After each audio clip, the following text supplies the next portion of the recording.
काय झालंय की आपल्या ह्या डोपामाइन, ऑक्सिटोसिन, कॉर्टिसॉल, ॲमिग्डालिया सगळ्या मेंदूतल्या भागांचा आधी छोटा छोटा वापर होता, बारीक बारीक. म्हणजे आपण म्हणलं ना, समजा 2 मिलीग्रॅम न्यूरोट्रान्समीटर स्त्रवत होते आणि क्वचित त्वरत होते. फार कॉर्टिसॉल खूपच क्वचित व्हायचा, कारण तेवढं ॲग्रेशन, तेवढं भीती, तेवढी इन्सिक्युरिटी आपल्याला नाही, आपल्या जगण्यात येत नसे. आपल्याला भय खूप कमी वाटायचं, कारण नाही ठीक आहे. आता हे सगळं प्रमाण वाढलं आहे, प्रचंड वाढलं आहे, आणि ते सगळं भ्रामक विश्व आहे. बरं, ते काय झालं आहे की सोशल मीडिया हा जो प्रकार आला आहे ना, माणसाच्या इतिहासात आदिमानवापासून आत्ता पहिल्यांदा आला आहे. आणि मी आता 67 वर्षाचा आहे. म्हणजे माझ्या वेळेला लासलगावमध्ये फोन नव्हते. 10वीला होतो तेव्हा मी मुंबईत, माझ्याकडे फोन नव्हता. आणि आता मी हे सगळं सोशल मीडियाचा गर्दुल्ला झालो आहे. तर काय घडलं आहे नेमकं? तर मुळात या सगळ्या सोशल मीडियाच्या अल्गोरिदम्स, ते त्यांचं एकच ध्येय आहे. म्हणजे एका ठिकाणी कुठेतरी मी वाचलं की काहीतरी 2005 साली का 2007 साली एका सोशल मीडियानी डिक्लेअर केलं की 1 बिलियन आवर्स पर डे लोक माझे वापर करतील. 1 बिलियन आवर्स पर डे म्हणजे सगळे मिळून एवढे बिलियन्स ऑफ लोक आहेत आपण. मग ते वाढत जात आहे. त्यांचं एम काय असतं मार्केटिंगचं, त्यांचं ध्येय काय असतं, ते वाढवणं, रोज वाढलं पाहिजे. आणि मग ह्या इंजिनियर्सनी, त्यांनी कोण कोण हायर केले माहिती आहे? सायकॉलॉजिस्ट हायर केले, ज्यांना हे माहिती आहे डोपामाइन, न्यूरो ट्रान्समीटर, ते न्यूरो फिजिशियन हायर केले. आपल्याला वाटतं फक्त अल्गोरिदम देणारे सॉफ्टवेअरवाले तिकडे आहेत. आणि त्यांनी सांगितलं की काही करून धंदा वाढला पाहिजे. आणि ते पसरले हो, विश्वव्यापी पसरले. फार अगदी ब्रह्मदेश आणि मारिया आदिवासीच्या पासून ते डाटा इतकं स्वस्त झालं आहे की आता सगळ्या जगभर पसरले. त्यांना ना बाउंड्री आहे, ना राष्ट्र आहे, त्यांच्यावर ना कंट्रोल आहे. आणि हे करतात काय, तर त्यांनी त्यांच्या मशीन लर्निंग सुरू केलं आहे आता, बरं का, काही वर्षापासून. म्हणजे त्यांच्या त्या अल्गोरिदमच्या मशीनला सांगितलं आहे की जे जास्त येईल, जास्त लोक इन्व्हॉल्व होतील, जास्त काळ गुंतील, ते वाढवायचं. आणि असा जो शैक्षणिक किंवा थोडंसं समजून सांगणारा, तुम्हाला एक फेरफटका मारणारा जो एखादं माध्यम असेल, ते तुम्ही दाबून टाकायचं.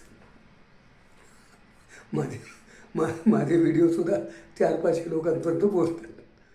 ते म्हणजे माझं रिसर्च तेवढं आहे, पण माध्यमं काही तुमच्यासाठी प्रयत्न नाही करत की बाबा हे चांगलं बोलतो आहे, मी एकटा नाही, असे अनेक व्हिडिओ, हा चांगलं बोलतो आहे, पोचवा अजून, पोचवा अजून. नाही, ते दाबा दाबा दाबा. आणि मग काय पुढे येत आहे आपल्याशी? तर मी पिशाचिनी म्हटलं होतं, ही आपली आदिम पिशाचिनी आहे, जी जगण्याच्या संघर्षातून आपल्याला पशु बनणं भाग होतं. तेव्हा आपल्याला झपाट्याने हल्ला करून समोरच्याला मारणं भाग होतं, टोळ्यांमध्ये हिंसक युद्ध करणं भाग होतं. त्यावेळेसची पिशाचिनी आज आपल्या मनामध्ये आहे.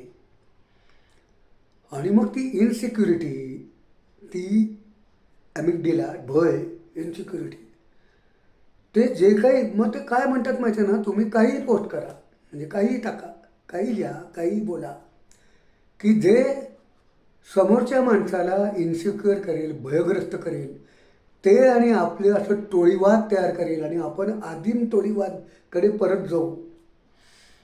सगळं घड्याळ उलटं करतायत.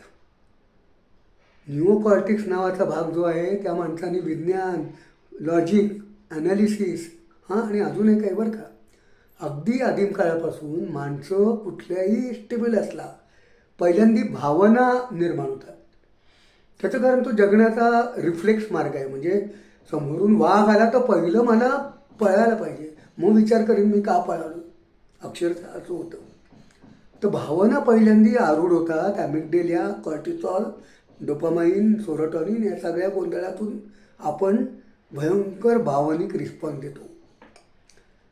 पण हळूहळू माणूस काय शिकला की हा भावनिक रिस्पॉन्स न्यूओकॉर्टिक्सच्या फ्रंटल निओकॉर्टिक्सच्या मदतीने लॉजिकनी ॲनालिसिसनी कसं शांत व्हायचं. आपला छान बॅलन्स साधत आलो आपण, म्हणून तर आपण इथपर्यंत पोहोचलो. लोकशाही आली, आपण समाज म्हणून खूप त्या मानाने समंजस झालो. विचार करा 15व्या शतकात किती युद्ध होती, किती हिंसा होती, आता खूप कमी झाली आहे. पण हे सगळं आपण एका दृष्टीने एका टोकावर आहेत यशाच्या. आणि त्याच वेळेला हा भूत, डाटाचं भूत आता ते पिशाचिनीने हातात घेतलं आहे. आणि मग आता त्यांना लक्षात यायला लागलं की खरे खोटे काही पसरवा, त्याच्यात काही भावनिक शब्द वापरा.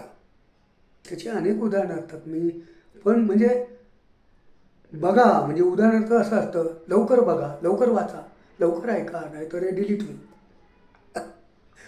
ही इनसिक्युअर करणारी FOMO, fear of missing out, ही भावना ही माणसाला कुठून तरी माझ्यावर हल्ला होणार आहे, मला ते आधी लक्षात आलं पाहिजे, असं कुठेतरी पाहिजे, असे शब्द असतात. किंवा मग नुसतं असं नाही म्हणत ते की बघा आता मी सुद्धा कसं वापरलं बघा.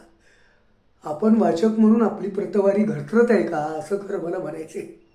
पण मी शीर्षक काय दिलं, आपण गर्दुल्ले वाचक होत. गर्दुल्ले शब्दाने मी तुमचं भावना अट्रॅक्ट केले. अरे मला गर्दुल्ला म्हणतो हा, काय आहे बघूया. तेव्हा बरं वाईट काही करून भावना आल्या त्या त्या सगळ्या तुमच्या पोस्टमध्ये, तुमच्या व्हिडिओमध्ये, तुमच्या ऑडिओमध्ये, की मग माणसं अशी कान टवकारतात. ती पिशाचिनी माणसानं मोकळं सोडते आणि ती आता आपल्यावर राज्य करायला लागली. आणि होता होता होता होता त्याचा आता अतिरेक झालेला आहे. अतिरेक एक व्यवस्थित डिझाईन झालं आहे. आणि मजा म्हणजे काय, म्हणजे एकदा कुठेतरी एका इंजिनियरला विचारलं, टॉप याच सगळ्या माध्यमांमधला, तो म्हणला अहो खरंच सांगतो तुम्हाला, आता मला माहीत नाही ते अल्गोरिदम काय करतात, त्यात सुरू केलेले आहेत.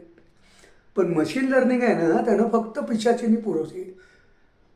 सगळ्या या समाज माध्यमांनी चांगलं काहीतरी पसरवू, असेल अल्गोरिदम पेरू, असं कधी म्हटलं नाही. कारण चांगल्याला नेहमीच गिराईक कमी असतं. पण त्याचा दुर्दैवाने परिणाम असे झाले आहे की आपण सगळे आता मेक बिलीव्ह वर्डमध्ये गेलेलो आहे. आणि खरं खोटं म्हणजे खरंही असतं, आणि तुमच्यामध्ये काही संशय असतात ते खरे पण असतात, काही माहिती असते ती पण खरी असते. मी असं नाही म्हणत की सगळं खोटंच असतं, पण त्याला ते तेल ओतून, रॉकेल ओतून तुमची विभागणी झपाट्यानं आदिमानवाकडे केलेली आहे, टोळीवादामध्ये गेले आहेत. तुमचा ग्रुप हा तुमची टोळी झाली आहे. आणि त्या टोळीमध्ये तुम्ही एकमेकांना लाईक देत बसलायत, आणि ते काही असो, दुसऱ्यांचं फॉरवर्ड करताय, मी करतोय, मी माझ्यावरनंच बोलतोय. मी जेव्हा तुम्ही म्हणतो तेव्हा मी करत होतो हे सगळं, आणि करतोय सुद्धा. आणि त्याचे बघत पण नाही ते खरं खोटं. आणि म्हणजे काही आणि काही, कारण त्याच्यातून आपल्याला काय मिळतं, त्याच्यातून आपल्याला डोपामाइन मिळतं. आपला मेंदू हायजॅक केला आहे त्याने. आपल्या निओकॉर्टेक्सच्या मध्ये आपला ताबाच उरला नाही आहे, आणि त्याच्यातून मला डोपामाइन मिळत जातं. कशी जिरवली त्याची, कशी ठातली, कसे हरामखोर ओपन केलं, कसं ते कसे आपल्यावर चालून येत आहेत, आपण कसे हिंमतवान, आपण कसे महान, हे सगळं सगळ्या भावना मला खूप खूप अशा आक्रस्तायपणाने पोचल्यावर डोपामाइन रिलीज होतं. आणि दारुड्याला कसं होतं, पहिला एक पेक चालतो, नंतर एक मन काही किक होत नाही, तसं आता डोपामाइन आपल्याला मला जास्त जास्त लागतं. आणि हा मी असा माझा मेंदू फ्रंटल कॉर्टेक्सची शस्त्रक्रिया करून या सोशल माध्यमांनी फेकून दिलेला आहे.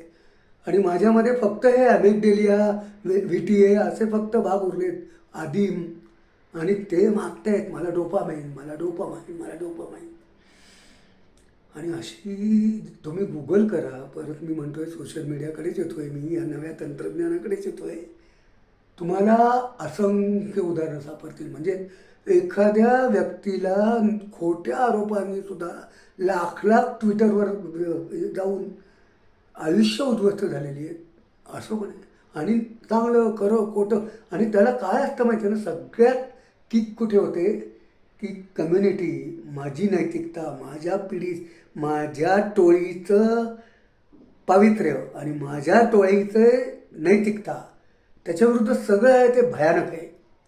हे त्यावेळेच्या जगण्यातून आलेलं आहे. पण ते पिशाचिनी आज पूर्ण मुक्त झालेली आहे. आणि मित्रमैत्रिणींनो, याचे अत्यंत वाईट परिणाम आता होणार आहेत. आपण सगळे पुंगीवाल्यासारखे चाललो आहे. तो पुंगी वाजवत चालला आहे अल्गोरिदम, पिशाचिनी रिलीज करत चाललं आहे आपल्याला, अजून डोपामाइन, अजून डोपामाइन, अजून डोपामाइन करत बाहेर मागे चाललो आहे. लक्षावधींची झुंड आहे. आणि कसं होतं, पूर्वी हे नव्हतं ना, तेव्हा समोरासमोर बोलताना काय व्हायचं, बॉडी लँग्वेज होती, आपल्याला थोडंसं गिल्टी फिलिंग व्हायचं, आपण ते दाबायचो काही बोललं तर, शांत होते. खूप महत्त्वाचं होतं समाजासाठी. आता हे व्हर्च्युअल आयडेंटिटी आहे, मला कोणी बनत नाही आणि माझ्या जोडीने असंच विचार करणारे 100, 1000, 1,00,000 लोक येतात आणि त्यावेळेला मला ते खरं वाटायला लागतं आणि ते खरंच असतं. आणि ते खरं नाही म्हटलं तर मला डोपामाइन मिळणार नसतं. आणि ते जे जे मानत नाहीत ते खोटे असतात. आणि मग त्याच्यामध्ये एक मोठं युद्ध आता अपेक्षित आहे, इनसिक्युरिटी. सगळ्या जगभर, तुम्ही फक्त भारताबद्दल बोलत नाही, सगळ्या जगभर झालं आहे. त्याच्यातून युद्ध घडणार आहे, त्याच्यातून आता समाजामध्ये हिंसाचार घडणार आहे. आणि हे सगळं आता खूप चांगल्या माणसांच्या लक्षात येत आहे. आणि ह्या अमेरिकेच्या पार्लमेंटमध्ये या सगळ्यांना धाराधरती घ्यायला बोलवलं होतं, इथपर्यंत पोचलं आहे. तेव्हा मित्रमैत्रिणींनो, आपलं असं अजून डोपामाइन असं आपण या डाटामधून मिळवतोय का, या माध्यमातून मिळवतोय काय, आपला पेंट्रल कॉर्टेक्स आपण बाजूला करायला याच अल्गोरिदमना परवानगी दिली आहे का. अजूनही आपल्या हातात आहे. आपल्या मेंदूमधून जरी त्यांनी हायजॅक केलं असलं तरी ताबा आपला आहे. फ्रंटल कॉर्टेक्स आपल्याला आता वापरायची फार मोठी गरज आलेली आहे. आणि त्याच्यात आनंद घालून बसलोय आपण. भय, असुरक्षितता, चिंता, प्रक्षुब्धता, बिभत्सता, अश्लीलता, याच्यात आपण आनंद मानायला लागलो आहे. आपल्या मूलभूत जाणीवा म्हणजे अवघडून बसलं आहे. ते किती छान होतं सगळं पूर्वी, पण आता ते परत आपल्याला मिळवावं लागणार आहे. आणि ते आपल्याला इंडिव्हिज्युअली मिळवावं लागणार आहे. त्याच्यासाठी पहिली गोष्ट म्हणजे आता ॲडिक्शन सुरू करायचं आहे, गर्दुल्लेपणातून बाहेर यायचं आहे. मी केलं आहे. मी आता फक्त असं काही करायचं असलं तर बघतो. काही मला व्हॉट्सअप बघायला लागतं, कारण मी आरोग्य कार्यकर्ता आहे. पण मी आता माझं प्रमाण कमी होत चाललेलं आहे. आता मी जस्ट काही आवर्स बघत होतो, आता मी 1 तास बघतो आहे.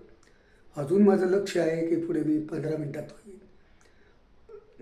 टाईम. कारण त्यांचा एकमेव डाटाचा, त्यांचा अल्गोरिदमचा उद्देश आहे आपले तास वाढवणं. त्याला उत्तर असं आहे, आपले तास कमी करणं. आपला फोरहेड फ्रंटल कॉर्टेक्स त्यांनी काढून टाकलं आहे आणि आदिम भावानं त्यांनी आपण तो आणायचा आहे. आणि कितीही मी त्याच्यातून मला डोपामाइन मिळत असलं तरी मी आता सावध व्हायचं आहे, शांत व्हायचं आहे. हे सहज शक्य आहे. तुम्हाला, मलाच, प्रत्येक माणसाला शक्य आहे. फक्त त्यांनी ते ठरवायला पाहिजे. आणि मग परत याच माध्यमांचा फायदा करता येईल. इतकं सोपं आहे, आता खूप आहे. ह्याच माध्यमांमध्ये आपल्याला जे मी बोलतो आहे ते जे फ्रंटल कॉर्टेक्स पुढे माहिती देणारं, ॲनालिसिस करणं, खूप चांगल्या सगळं उपलब्ध आहे ॲट अ क्लिक. तुम्हाला आता कुठे लायब्ररीत पण जावं लागत नाही. पण तुमचं स्वतःच्या वैयक्तिक आयुष्यात जर तुम्हाला एक मानसिक स्वास्थ्य हवा असेल, खराखुरा निर्वेळ मानवी दानवांचा आनंद हवा असेल, तर हे डोपामाइन ॲडिक्शन आपल्याला आता कमी करायला लागेल. आणि मित्रमैत्रिणींनो, त्याच्यासाठी माझ्या शुभेच्छा. तेव्हा आपण गर्दुल्ले वाचक प्रेक्षक झालो आहे का, तर झालेलो नाही, पण त्याची दिशा आपण पकडली आहे आणि ती आपल्या मेंदूमधून हायजॅक केली त्यांनी. पूर्वीपेक्षा वेगळं झालं आहे आता.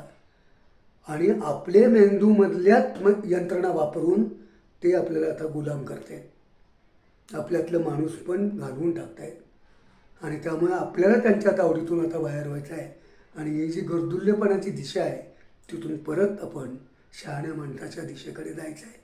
त्यासाठी तुम्हाला सर्वांना शुभेच्छा. हा व्हिडिओ जास्तीत जास्त व्हायरल करा. दुसरं काय सांगणार मी, आणि कळवा मला तुम्हाला कसा वाटला.